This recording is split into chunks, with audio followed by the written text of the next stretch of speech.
माँ के अनेक रूपों में एक रूप होता है ज्ञानदायिनी हंस वाहिनी माँ शारदे का, जो ज्ञान बुद्धि कला साहित्य संगीत की अधिष्ठात्री हैं, उनके चरणों में अपने प्रणाम निवेदित करने के लिए, अपनी वंदना के भाव पुष्प रखने के लिए मैं किसी से भी निवेदन कर सकता हूँ। लेकिन इस मंच पर एकमात्र कवयित्री के रूप में लखनऊ नगर की वो श्रेष्ठ कवयित्री जो पूरे देश में जाती हैं और अपनी गुनगुनाहट से हम सबको आनंदित करती हैं, आदरणीय हेमा पांडे जी से मैं निवेदन करूंगा वे आए और माँ वाग्देवी के चरणों में अपनी वंदना के पारिजात पुष्प अर्पित करते हुए आज के इस कवि सम्मेलन का विधिवत शुभारंभ करें। एक बार लोकतांत्रिक ढंग से दोनों हाथ ऊपर उठा करके जोरदार तालियां बजा करके उनका राष्ट्र मंगल की कामना का स्वर, आत्म कल्याण से लेकर के लोक मंगल की भावना मुखरित हुई उनकी वंदना में। तमाम चेहरे हमारे सामने बहुत जाने पहचाने, किसी से मेरी भेंट भौली के कवि सम्मेलन में हुई तो किसी से भेंट बक्सी के तालाब में हुई, तो निश्चित रूप से तमाम हमारे समक्ष जो भी सम्मानित जन है, श्रोता बंधु है, वो सब परिचित ही है। मैं भले ही नाम से परिचित नहीं हूँ लेकिन चेहरे से आप सबके परिचित हूँ और आप सबका आशीर्वाद सदैव मिला। इस नीरज पांडे को नीरज पांडे बनाने में आप सबका हमेशा योगदान रहा है और समाज गौरव सम्मान से तमाम ऐसी विभूतियां, इस क्षेत्र की ऐसी महनीय विभूतियां हैं जिन्हें आज सम्मानित किया जाना है, सम्मानित किया जाना है।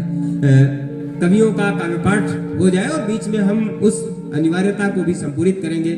हमारे बीच में श्री महेश गिरी जी जो आध्यात्मिक चेतना से सदैव अनुप्राणित रहते हैं, उनकी गरिमा में उपस्थिति है। एक बार तालियां बजाकर हम उनका भी स्वागत करें।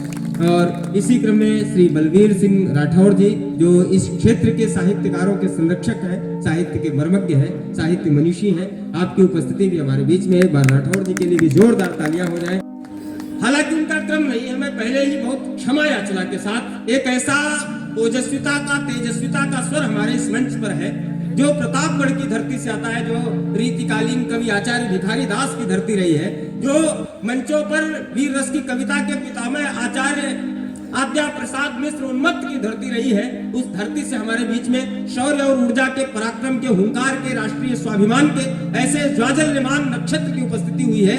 एक आदरणीय हरि बहादुर सिंह हर्ष के रूप में, जिनकी एक एक रचना में, एक एक शब्द में भारतवर्ष की, भारतीय संस्कृति के दर्शन होते हैं।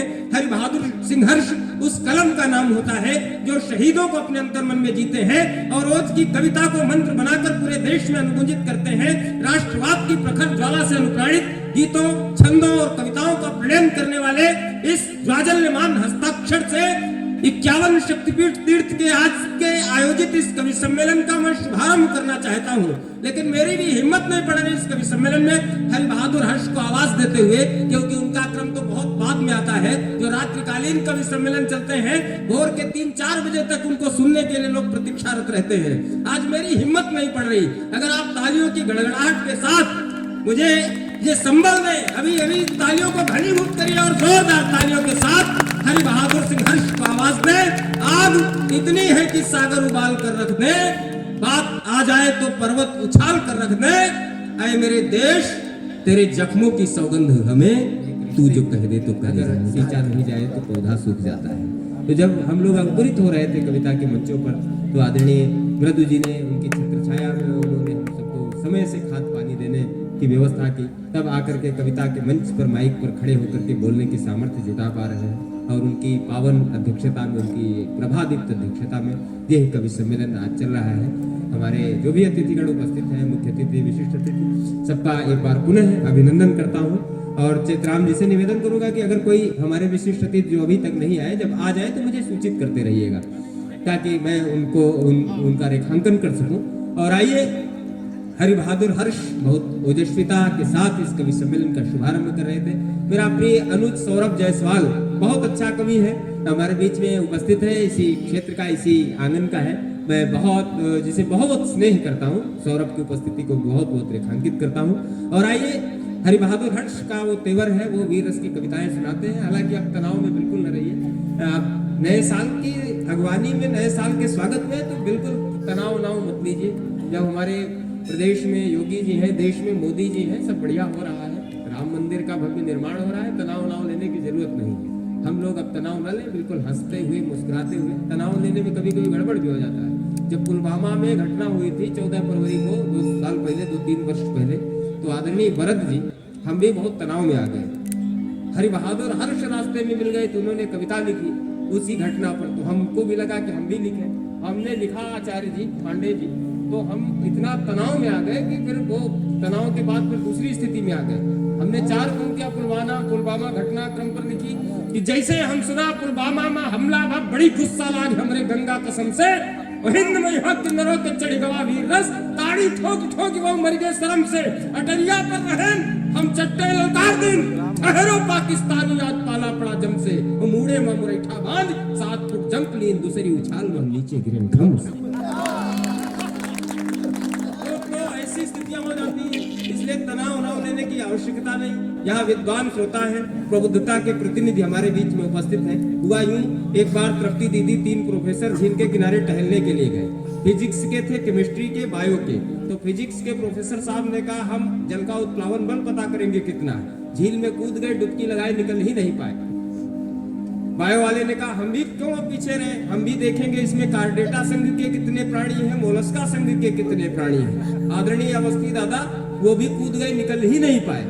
केमिस्ट्री के प्रोफेसर शाम के 5 बजे तक इंतजार करते रहे। जब दोनों नहीं निकले तो बोले इस प्रयोग से यह सिद्ध होता है कि ये दोनों जल में घुलनशील है। तो आप भी कविता के रस में घुलनशील बने रहिए, निश्चित रूप से आनंद आने वाला है। क्योंकि मैं उस कवि को आमंत्रित करने का मन बना रहा हूँ, हास्य का अद्भुत कवि भाई श्री प्रदीप महाजन। ये हमारे जघन्य मित्र हैं। इनके रहते हुए आज तक मुझे दुश्मन की जरूरत ही नहीं पड़ी। जी बिल्कुल सही बता रहा हूँ, इनके रहते हुए आज तक मुझे दुश्मन की कतई आवश्यकता नहीं पड़ी। ये हमारे बड़े भाई हैं, हम इनके छोटे भाई हैं। हम दोनों भाइयों में बहुत प्रेम है, ठीक उसी प्रकार प्रेम है जैसे कभी बाली और सुग्रीव में हुआ करता था। मैं बहुत अच्छा इनके विषय में, ये बहुत टैलेंटेड व्यक्ति हैं, बहुत मेधावी प्रतिभाशाली हैं। इनके विषय में बताते हैं कक्षा 5 साइंस साइड से पास है, कक्षा 8 में 8 साल मॉनिटर रहने का सौभाग्य इनको प्राप्त हुआ है, और कक्षा 10 की परीक्षा 32 वर्ष की अल्पायु में उत्तीर्ण कर ली। हाँ, जब ये इनको नौकरी मिली है, बेसिक शिक्षा विभाग में पता नहीं कैसे पहुंच गए, और वहां जब इनको नौकरी मिली, इनका इंटरव्यू हुआ, उसके बाद बोले 5वीं क्लास में डेमो दो जाके। तो ये गए तो बच्चों से बोले बच्चों एक रेलगाड़ी 120 किलोमीटर प्रति घंटा की रफ्तार से जा रही है, तो हमारी उम्र बताओ। सभी बच्चे चौंक गए, रेलगाड़ी से उम्र का क्या संबंध। बोले एक रेलगाड़ी 120 किलोमीटर प्रति घंटा की रफ्तार से जा रही है तो हमारी उम्र बताओ। एक शरारती था, वो खड़ा हुआ, बोला सर मैं बताऊं। प्रदीप महाजन ने कहा बताओ। उसने कहा सर आपकी उम्र है 32 वर्ष, और उस समय वाकई इनकी उम्र 32 वर्ष थी। इन्होंने कहा शाबाश बेटा, कौन सा सूत्र लगाया, कौन सा फार्मूला लगाया, बिल्कुल सही से उम्र निकाल दी। लड़के ने कहा सर हमने कोई खास फार्मूला नहीं लगाया, हमारे मोहल्ले में एक लड़का रहता है, उसकी उम्र है 16 साल, मोहल्ले के लोग कहते हैं आधा पागल है, हमने उसका जस्ट डबल कर दिया और आपकी उम्र निकाल दी। जोरदार तालियां प्रदीप महाजन बाराबंकी। बुदाया भाई श्री प्रदीप महाजन जी ने, वाकई वो अद्भुत हैं, बहुत भक्त टाइप के आदमी है वो, हमेशा भक्त रहे हैं, आस्थालु रहे हैं, भगवान की बड़ी तपस्या एक बार इन्होंने जी जी कुछ कह रहे हैं क्या अज्ञानी? नहीं नहीं नहीं, आप सब कुछ कह सकते हैं। आइए, प्रदीप महाजन जी ने हंसाया, गुदगुदाया, आनंदित किया। इस कवि सम्मेलन का थोड़ा सा रंग बदलना चाहता हूँ। आदरणीय आचार्य जी जी जी जी हाँ, मैं अपना काम जारी रखूंगा। कोई अगर अतिथि आ गए हो तो मुझे बताते रहना, सूचित करते रहना। और मैं अब इस कवि सम्मेलन को, सौरभ जायसवाल मेरे बहुत प्रिय है। सौरभ नाम के 2 व्यक्ति मेरे जीवन में इतने करीबी हैं। सौरभ बहुत अच्छे हास्य के कवि हैं, और इस मंच पर एक सौरभ शुक्ल बैठे हैं जो गीतों का बहुत प्यारा स्वर है। हमारी जो नई पीढ़ी निकल करके आई है उसमें गीत ही चेतना का निर्वहन, गीत धर्म का निर्वहन जो युवा मित्र कर रहे हैं, उनमें सौरभ शुक्ल का नाम बहुत महत्वपूर्ण है, और निश्चित रूप से उनका भविष्य बड़ा उज्जवल है। आदरणीय कमलेश और मृदु दादा ने भी जब उनको सुना है, उनको अपना आशीर्वाद दिया है। देश के बड़े रचनाकारों ने उन्हें उनका अपना आशीर्वाद दिया है। वो मूलतः श्रृंगारिक चेतना के कवि हैं, श्रृंगारिक अनुभूतियों के गीतकार हैं, लेकिन श्रृंगारिक अनुभूतियों से इतर भी उन्होंने तमाम सामाजिक सरोकारों की मानवीय संवेदनाओं को शब्दायित करने का उपक्रम किया है। चेतराम अज्ञानी जी भी कृपया मंच पर बैठ जाए। आइए सर, स्वागत है। थोड़ा सा आप सबका मन, आप सबकी चेतना जुड़ जाए। कुछ हमारे लिए है क्या? नहीं होगा तो अच्छा, जी जी जी। मैं प्रिय सौरभ शुक्ल को बुलाना चाहता हूँ। कहीं रमानाथ अवस्थी जी ने कहा कि जिंदगी वक्त मुश्किल है, कुछ सरल बनिए, प्यास पथरा गई तरल बनिए, जिसको पीने से कृष्ण मिलता है, आप मीरा का वह गरल बनिए। उन संवेदनाओं को, उन मूल्यों को बहुत सुंदर ढंग से गीत चेतना में लाने का काम हमारे इस प्रिय अनुज ने किया है। पहली बार इस क्षेत्र में यहाँ पर आए हैं वो इस कवि सम्मेलन में। मैं चाहता हूँ प्रिय सौरभ इस मंच के सबसे छोटे रचनाकार हैं और सबसे छोटे बेटे को सबसे ज्यादा प्यार दुलार और आशीर्वाद मिलता है, और अगर शुरुआत के 2 मिनट 1.5-2 मिनट उनको आपने दे दिए तो आप सबके दुलार के अधिकारी स्वतः हो जाएंगे। जब उनका कोई मुक्तक, उनके शब्द, उनके वाक्य आप तक पहुंचेंगे तो निसंदेह वो जिस तरह से आपके दिलों में अपना स्थान बनाते चले जाएंगे। तब मुझे आतम दादा याद आते हैं। उन्होंने कहीं पर कहा कि वक्त के बहके हुए पांव अनायास ठहर जाएंगे, वक्त के बहके हुए पांव अनायास ठहर जाएंगे, गौर से देखोगे तो कुछ और नजर आएंगे, और डूब कर इनको सुनोगे तो ये रफ्ता रफ्ता कान से होके कलेजे में उतर जाएगा। भाई सौरभ का एक बार जोरदार तालियों से सर हृदय जीत लिए हैं अपने सुंदर सुमधुर काव्य पाठ से। मंच का भी आशीर्वाद मिल रहा है और एक एक रसज्ञ श्रोता का आशीर्वाद, हृदय से आशीर्वाद मिल रहा है सौरभ के काव्य पाठ पर। और आइए जी, अच्छा, नहीं, दरअसल हम डर जाते हैं। एक बार हम कहीं संचालन कर रहे थे, एक सज्जन डंडा लेकर के आए, तो हमने कहा दादा हमसे कुछ गलती हो गई हो तो क्षमा चाहते, तो बोले नहीं तुम अपना काम करो, हम तो उसे ढूंढ रहे जिसने तुमको यहाँ बुलाया। तो आज तो चेतरामन जी ने बुलाया। बड़ी स्थितियां हो जाती है। आज भी इतने पवित्र प्रांगण में ये माता के दरबार में, माँ की गोद में कवि सम्मेलन हो रहा है, नहीं तो हम लोगों को पता नहीं कहाँ जाना पड़ता है। मेलों से लेकर जेलों तक के कवि सम्मेलन पढ़ने पड़ते हैं आदरणीय दादा भरत जी। हम एक बार पिछले दिनों एक बहुत बड़े मेले में, पशु मेले में थे कवि सम्मेलन में, तो वहाँ कविता तो कोई सुन नहीं रहा था। संचालन हम कर रहे थे तो प्रदीप महाजन ने कहा एक भी ताली आज नहीं बजवा पाओगे। हमने कहा हम कोशिश करके देखेंगे। बहुत कोशिश की तो एक सज्जन ने ताली बजाई, तो हमने आभार ज्ञापित किया। हमने कहा भाई साहब आपका बहुत बहुत धन्यवाद जो आपने ताली बजाई। तो उन्होंने कहा तुम अपना काम करो, उनको तंबाकू। तो ये स्थिति भी होती है और उन स्थितियों परिस्थितियों में भी हमको काम करना पड़ता है। पिछले दिनों एक कवि सम्मेलन था जेल में कवियों को बुलवा लिया गया सोनभद्र में 28 जनवरी को पिछले साल। हम वहां भी संचालन में फंस गए। तो जेल अधीक्षक महोदय थे, उन्होंने कहा संचालन कौन करेगा? बोले नीरज पांडे करेंगे। हमको बुलाया, अधीक्षक महोदय ने बोले ऐसा है, बंदियों को मुख्य धारा में लाने के लिए हम ऐसे आयोजन जेल के अंदर कर रहे हैं, बंदियों की तारीफ में कुछ ऐसा कह दो जिससे वो खुश हो जाए। अब बंदियों की तारीफ में कुछ भी नहीं कहा जा सकता।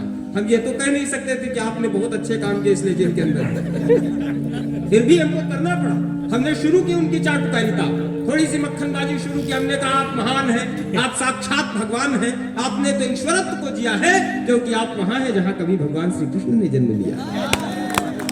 आपकी तो साक्षात योगेश्वर भगवान श्री कृष्ण के साथ तुलना है। तभी एक बंदी खड़ा हुआ, बोला चुप। श्री कृष्ण जी तो पैदा होते ही निकल गए, हमको तो यहाँ 14 साल बचे। तो ऐसी स्थितियों परिस्थितियों में हम हंसाने को, कुदाने को उपक्रम करते हैं, आपको आनंदित करने का उपक्रम करते हैं। जहां आवश्यकता पड़ती है हम आपको आपके भीतर राष्ट्रवाद का ज्वार भी प्रवाहित करने की कोशिश करते हैं, श्रृंगारिक अनुभूतियों से भी जोड़ते हैं। लेकिन आज के इस मंच पर ये चेतरामज्ञानी जी की ये भी शायद परिकल्पना रही हो कि हम भावभीनी विदाई देने के साथ नए वर्ष का हंसते हंसाते हुए स्वागत करें। इसलिए हास्य कवियों की पर्याप्त उपस्थिति इस मंच पर है। आदरणीय विजय तन्हा जैसे हास्य व्यंग्य के बड़े कवि, भाई विशेष शर्मा जैसे हास्य व्यंग्य के कवि हैं, प्रदीप भाई का रंग आपने देखा ही है। अब मैं उसे बुलाना चाहता हूँ, वो भी हमारे बहुत प्रिय मित्र हैं, भाई विशेष शर्मा। ये बहुत अद्भुत है। पिछले दिनों हमको एक चमचमाती हुई अंगूठी पहले मिल गए। हमने कहा विशेष भाई कितने में बनवाई? इन्होंने कहा 57,290 रुपए खर्च किए। हमने कहा सोने की होगी? बोले नहीं पीतल की है। हमने कहा पीतल की अंगूठी 57,290 में बिल्कुल ठगे गए हो। इन्होंने कहा जरा सा भी नहीं ठगे गए, अंगूठी तो हमने 290 की ही खरीदी, इसमें जो रतन लगा है वो 57,000 का। हमने कहा हीरा, पन्ना, गोमेद, पुखराज, लहसुनिया, नीलम, हकीक, ओपल कौन सा है? बोले इनमें से कोई नहीं। तब हमारी शंका बढ़ी। हमने कहा जब इनमें से कोई रत्न नहीं तो 57,000 काहे में खर्च कर दिए? बहुत कुरेदा इनको तब इन्होंने बताया। बोले नीरज भाई ऐसा हुआ पिछले दिनों हमारे पेट में थोड़ा सा प्रॉब्लम महसूस हुई, डॉक्टर साहब के पास गए, डॉक्टर साहब ने कहा अल्ट्रासाउंड कराओ, अल्ट्रासाउंड कराया तो 15 mm की पथरी निकल आई, ऑपरेशन करवाना पड़ा, 57,000 रुपए खर्च हो गए। जब इतना रुपया खर्च कर दिया तो हमने कहा इसको पथरी को फेंकने से कोई फायदा नहीं, अंगूठी में जड़वा के पहन लिया जाए ताकि पूरी जिंदगी याद रहे कि पथरी का ऑपरेशन हुआ। तो ऐसे अद्भुत कवि जो हर जगह अपना समायोजन फिट कर लेते हैं, आइए एक बार जोरदार तालियां बजा करके बड़े विशेष शर्मा का स्वागत। जब हास्य की कविताएं रचते हैं तो उसमें कहीं ना कहीं व्यंजना का पुट होता है और कहीं ना कहीं सोचने के लिए मजबूर करती है। उनकी तमाम ऐसी कविताएं हैं। खड़ी बोली में भी उन्होंने हास्य व्यंग्य की कविताएं लिखी और लोक भाषा अवधि में दोनों भाषाओं से दोनों भाषाओं का परिचय दिया उन्होंने, वानगी दी अपने काव्य पाठ के दौरान। और आइए अभी इस कविता की यात्रा को और आगे बढ़ाएं। आदरणीय दादा मृदु जी जो आज के कार्यक्रम के अध्यक्ष हैं, उन तक हमें पहुंचना है। भाई श्री विजय तन्हा जी जो शाहजहानपुर से हमारे बीच में आए हैं, वो बड़े व्यंग्यकार इस देश के होते हैं, उनकी कविताएं सुननी है, जिन्होंने माँ शारदे की वंदना से इस कवि सम्मेलन का शुभारंभ किया था। आदरणीय हेमा पांडे जी की कविताएं हमें सुननी है। आइए दादा बैठिए। अच्छा दादा स्थान बदल दिया आप तो, उधर बैठ गए अवस्थी जी। अच्छा, कुछ लोगों को आदत होती है आइसक्रीम चारों तरफ से चाट के खाते हैं, तो हर कुर्सी में बैठ करके अपना आनंद ले रहे हैं। लेकिन तो चलिए आनंद लीजिए, जब कुर्सियां खाली जो पड़ी उन पे बैठिए, आनंद लीजिए। और इस कवि सम्मेलन की यात्रा को मुझे आगे बढ़ाना है। निश्चित रूप से आप सब बहुत अच्छा सुन रहे हैं और बख्शी का तालाब क्षेत्र ये पूज्य चंद्रदीप जी की धरती है। कविता के संस्कार यहाँ किस तरह से पुष्पित पल्लवित हुए हैं ये बताने की आवश्यकता नहीं है और बहुत अच्छे ढंग से आप सब सुन रहे हैं, प्रत्येक कवि को सुन रहे हैं। जहाँ से कवि सम्मेलन शुरू हुआ, हरिबहादुर हर्ष की रोमांचकारी कविताएं, वीर रस की कविताओं को आप सबने अपना समादर दिया, सौरभ को सुना, प्रदीप भाई की कविताओं पर ठहाके लगाए, विशेष भाई की कविताओं को सुनकर के आप सब आनंदित हुए। निसंदेह ये कवि सम्मेलन सफलता के उस शिखर की ओर अग्रसर है जिसकी आकांक्षा लेकर के हम सब बैठे हैं। आइए प्रेम प्यार मनोहार की श्रृंगारिक अनुभूतियों की एक श्रेष्ठ कवियत्री जो लखनऊ से निकल करके पूरे देश के कवि सम्मेलनों के मंचों पर जाती हैं और अपने मुक्तकों से, अपने गीतों से लोगों के हृदयों में अपना स्थान बनाती हैं। न केवल श्रृंगार बल्कि तमाम श्रृंगार से इतर तमाम ऐसे नारी चेतना के विषय हैं, राष्ट्रीय चेतना के विषय उनकी लेखनी से निःसृत होते रहे हैं। मैं बहुत आदर और सम्मान के साथ उन्हें बुलाना चाहता हूँ। कहीं पद्म भूषण गोपाल दास नीरज जी ने कहा कि मेरा मन तो है कैद कफन के घूंघट में, मेरा मन तो है कैद कफन के घूंघट में, तन मिट्टी के हाथों का एक खिलौना है, ये मेरी सांसें भी मेरी जंजीरें हैं, कुछ ज्ञात नहीं किस जगह मुझे कब सोना है, इस पर भी यदि श्रृंगार तुम्हें मेरा भाए, तुम मुझे बुलाना मैं आंगन बन जाऊंगा, जब सूना सूना लगे तुम्हें दर्पण अपना, तुम मुझे, जब सूना सूना लगे तुम्हें आंगन अपना, तुम मुझे बुलाना मैं दर्पण बन जाऊंगा। आदरणीय हेमा पांडे जी को एक बार जोरदार तालियों के साथ आवाज दीजिए, वे आए और अपने सुमधुर गीतों से इस कवि सम्मेलन को ऊंचाइयां। लेकिन मूलतः जो उनका स्वर संवेदना का स्वर है, उनकी रचना धर्मिता के मूल में जो संवेदना है वो उनकी बेटी शीर्षक कविता से, उस गीत से आप तक पहुंची है। मैं चाहता हूं एक बार तालियां बजा करके हम उनका अभिनंदन करें। यकीनन बहुत हमारे बीच में अभी इस समाज में अपना महनी योगदान देने वाले 6 ऐसे विशेष व्यक्तित्व बैठे हुए जिनका सम्मान भी किया जाना है। सावन के झूले भी हैं, बेटियों से ही बागों में मल्हार है, बेटियों से आइए दादा, बेटियों से, अरे आइए शुक्ला जी, स्वागत है। बेटियां हैं तो हंसते हुए फूल हैं, बेटियों से चमन रहता गुलजार है, बेटियां हैं तो सावन के झूले भी हैं, बेटियों से ही बागों में मल्हार है, और बेटियों से ही आंगन में किलकारियां, बेटियों से ही जीवंत संसार है, बेटियां ही है लक्ष्मी शिवा शारदा, बेटियों को भी जीने का अधिकार है। बहुत सुंदर कविता आदरणीय हेमा जी ने प्रस्तुत की और निश्चित रूप से कुछ लोग आकर के हमारे निवेदन को स्वीकारते हुए, अज्ञानी जी के निवेदन को स्वीकारते हुए इस कुर्सियों पर अपना स्थान ग्रहण कर लिए हैं। मैं आप सबका आभारी हूँ, हमारे निवेदन को आपने स्वीकारा। हालांकि बेटियों पर इतनी सुंदर कविताएं आदरणीय हेमा जी ने सुनाई, स्थितियां धीरे धीरे बदल रही हैं, समय बदल रहा है, समय परिवर्तित हो रहा है। एक बिटिया से हमने पूछा, रामचंद्र जी बन गए इसमें तो सीख है, लक्ष्मण जी उनके साथ बन गए इसमें भी सीख है, सीता जी उनके साथ बन गई इसमें क्या सीख है। बिटिया ने कहा, अगर घर में 3-3 सास हो तो घर से जंगल ही ठीक है। तो बेटियां बहुत होशियार हो गई है आजकल। बेटियां बहुत आप ये समय बदल रहा है, समाज परिवर्तित हो रहा है, बहुत कुछ बदलता हुआ चला जा रहा है। अभी ये कह रहे थे हमारे प्रदीप भाई अंग्रेजी में ट्रांसलेशन, अच्छा एक ही नहीं पूछा था, हमने उससे पूछा था कि प्रविश नगर की जय सब काजा हृदय राग कौशलपुर राजा, इसका ट्रांसलेशन करो। तो उसने कहा इंटरसिटी आल डू ठिंगा की फार्ट कौशलपुर किंगा। तो बड़े ब्रिलियंट बड़े अद्भुत बच्चे हैं यहाँ। एक बच्चे से हमने एक बार पूछ लिया बेटा आजकल क्या पढ़ रहे हो, तो 4th क्लास में 4th कक्षा का विद्यार्थी, उसने कहा हम राम जी की स्टोरी पढ़ रहे हैं। मैं एक बड़े व्यक्तिकार से आपको धनंजय जी जोड़ना चाहता हूँ। उस बच्चे ने कहा मैं राम जी की स्टोरी पढ़ रहा हूँ। हमारी जिज्ञासा बढ़ी, हमने कहा राम कथाएं हमारे यहाँ राम की कथा सुनी जाती थी, पढ़ने सुनने की परंपरा थी, ये स्टोरी कह रहा है। हमारी जिज्ञासा बढ़ी, हमने कहा स्टोरी में क्या पढ़ रहे हो। उसने कहा एक थे अयोध्या के किंग दशरथ, उनके 3 क्वींस थी, उनमें वन के सन का नेम राम था। एक बार राम जी ने जनक की वार्निंग सुनकर शिव जी का धनुष ब्रेक कर दिया, जिससे उनकी एंगेजमेंट सीता जी के साथ हुआ।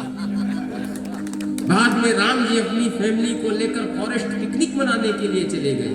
वहां लंका के किंग रावण ने 420 करके उनकी वाइफ का किडनैप कर दिया, जिससे राम जी को टेंशन हो गई और उन्होंने रावण का मर्डर कर दिया। तो बच्चे वध और मर्डर में अंतर भूल जाएं, तब कविता की आवश्यकता पड़ती है, तब जरूरत पड़ती है किसी 51 शक्तिपीठ तीर्थ में आदरणीय कृष्ण तिवारी जी को, पूरी आयोजन समिति को ऐसे सारस्वत अनुष्ठान रचाने की, और तब जरूरत पड़ती है कि किसी विजय तलहा को बुलाया जाए जो अपनी कविता की चेतना से आपको अपनी व्यंग्यों की धारा से जोड़ सके और आप सबको झिझोड़ सके, आपको आह और वाह दोनों एक साथ कहने के लिए विमर्श कर सके। कहीं पवन चौहान बड़े गीतकार हुए हैं आगरा के, उन्होंने कहा कि चांदनी डूबने सी लगी, ऐ मल्हारों ऐ सितारों तुम ही कुछ करो। आगरा के बड़े गीतकार पवन चौहान हुए हैं, उन्होंने कहीं पर कहा कि चांदनी डूबने सी लगी, ऐ सितारों तुम ही कुछ करो, आग पानी सी होने लगी, व्यंग्यकारों तुम ही कुछ करो, अर्थ के पांव बढ़ने लगे, तृप्ति को प्यास इतनी लगी, अब तो बरगदों की भी छाया में, अब तो बरगदों की भी छाया तले छांव घुट घुट के मरने लगी, अब तो सावन झुलसने लगा, ऐ मल्हारों तुम ही कुछ करो, आग पानी सी होने लगी, व्यंग्यकारों तुम ही कुछ करो। ज्ञानी ही नहीं है। एक बार 2 लड़के आपस में बात कर रहे, हमारे पिताजी नाले में कूदते थे, नदी में निकलते थे। दूसरे ने कहा हमारे पिताजी नदी में कूदते थे, समुद्र में निकलते थे। चेतराम अज्ञानी जी ने कहा कि ये इसमें कौन सा कमाल करते थे, कमाल तो हमारे पिताजी करते हैं। बोले आपके पिताजी क्या करते थे? उन्होंने कहा हमारे पिताजी पानी की टंकी में कूद जाते हैं और टोटी से निकल आते हैं। बहुत अद्भुत है, इनकी ऐसी बातें होती है, बड़ी रहस्यवादी बातें होती है। पिछले दिनों इनकी साइकिल खो गई बाजार में, तो बोले ढिढोरा पिटवा दिया बाजार में, भौली चौराहे में पिटवा दिया कि जिसने भी हमारी साइकिल चुराई हो वापस कर दे, वरना हम वही करेंगे जो हमारे पिताजी करेंगे। जिसने हमारी साइकिल चुराई हो वापस कर दे, वरना हम वही करेंगे जो हमारे पिताजी करेंगे। चोर तक वो बात पहुंची, उसको डर लगा, बोले कि ये सीबीआई में है क्या, ये क्या कर देंगे हमारा, इनके पिताजी क्या किए थे। तो उसने रात में डरते डरते इनके घर का दरवाजा खटखटाया, बोला महाराज आपकी साइकिल खड़ी है, अब आप कुछ ना करना, लेकिन ये बताने कृपा करें कि आप क्या करते जो आपके पिताजी किए थे। चेतराम ज्ञान जी ने कहा हमारे पिताजी भी एक बार बाजार गए थे, उनकी साइकिल खो गई थी, दूसरे दिन बाजार से नहीं खरीद लाए थे, वही हम भी करते। तो ऐसे अद्भुत है, पर जोरदार तालियां उन्हें। तो उसका रहस्य हमें तब समझ में आया, उनके ससुराल प्रतापगढ़ में, और उन्होंने कहा मैंने अपनी माला वापस कर दी। क्या बात है। काव्य पाठ के क्रम में हूँ, आदरणीय अध्यक्ष महोदय को काव्य पाठ करना है और समाज गौरव सम्मान से सम्मानित होने वाली विभूतियां जिनका सम्मान भी अगले क्रम में किया जाना है। गांव लौटे शहर से तो सादगी अच्छी लगी, गांव लौटे शहर से तो सादगी अच्छी लगी, हमको मिट्टी के दिए की रोशनी अच्छी लगी, नाश्ते में बासी रोटी सेक कर जब माँ ने दी, हर अमीरी से हमें वो मुफलिसी अच्छी लगी। तो गाँव में अभाव तो है, लेकिन निस्संदेह एक संपन्नता का भाव, जो एक पूर्णता का भाव गाँव में देखने को मिलता है। बहुत सुंदर गीत आदरणीय प्रवीण पांडे आवारा जी ने हम सबको सुनाया, और निस्संदेह उनके काव्य पाठ से इस मंच को ऊंचाई मिली। और इसी बीच में इस गीत की खास बात ये रही कि हम सब बड़ी देर से जिनकी प्रतीक्षा कर रहे थे, आज के कार्यक्रम के विशिष्ट अतिथि के रूप में वनस्पति शास्त्र के आचार्य, पर्यावरण के विशेषज्ञ और कविता के मर्मज्ञ, कविता के प्रेमी, रसज्ञ, श्रोता के रूप में, समीक्षक के रूप में जिनकी सेवाओं का हम सब रेखांकन करते हैं, आदरणीय प्रोफेसर योगेश कुमार शर्मा जी हमारे बीच में उपस्थित हो चुके हैं। मैं उनसे निवेदन करूंगा कि कुछ क्षणों के लिए वे कृपा पूर्वक मंच पर पधारें और उनका सम्मान करने के लिए मैं श्री बलबीर सिंह राठौर जी को